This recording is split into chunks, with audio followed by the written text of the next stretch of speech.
That, as they say, is a problem. The hint of self-deprecation drew her in, even as she reminded herself to be guarded. He could be a private investigator or attorney masquerading as a reporter before suing one of her clients.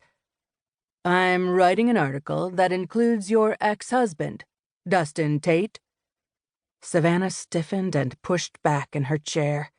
Their divorce had been finalized a lifetime ago. For 15 years, she had avoided thinking about him any more than necessary. Why would a reporter contact her about him now? Reporters were even worse than opposing counsel, and she felt her guard build. Why? An interview would make it easier to explain.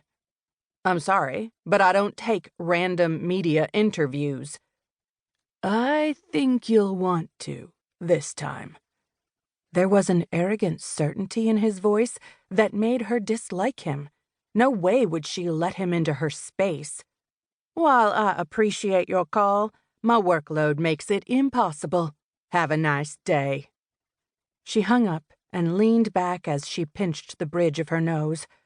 The last distraction she needed was trying to imagine why her ex was the subject of any reporter's focus. As far as she was concerned, their lives had diverged when he left her 2 months before she graduated from law school. Focus. She glanced at the open brief on her monitor. The mediator, William Garbo, was expecting it before 5. While Emily was a masterful writer, Savannah needed more time to fill her in on the nuances of the Namazani case.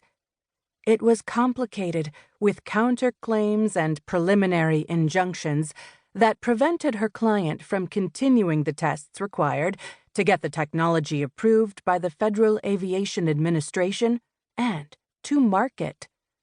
Garbo liked having enough time to read the briefs and check the law before the mediation started. Going through the legal issues with Emily had given Savannah a couple of new thoughts.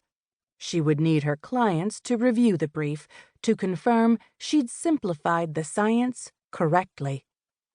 Her calendar said it would be a quiet day in the office, a day she'd blocked out strategically to write the brief and catch up on the work that had stalled while she wrestled the Hollingsworth case to settlement and quickly resolved an emergency for Juice Store, a new client.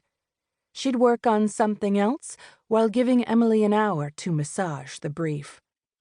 A rap at her door pulled her attention back to the moment. Yes? You have an appointment? Savannah opened her eyes and squinted against the overhead brightness at Bella. You know as well as I do there's nothing on my calendar. The trusty receptionist arched a brow at her. Really? I meticulously add things to the firm's calendar. Bella didn't even bother to hide her eye roll. Girl, I have worked for you for 10 years. I know that this new leaf will last approximately 2 more weeks before it blows away. She hooked a thumb over her shoulder. Besides, this guy is someone you want to meet. Fine. Who is it? Jett Glover.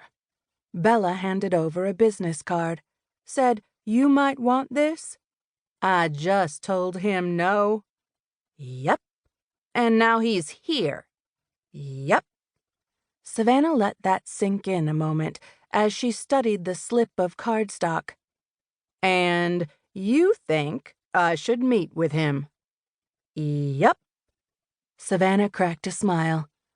I see you're a woman of many words this morning. Fine, I'll come grab him in a minute. Bella nodded, none of her perfectly coiffed silver blonde hair moving, but there was a gleam in her eyes that made Savannah wonder what she was really up to.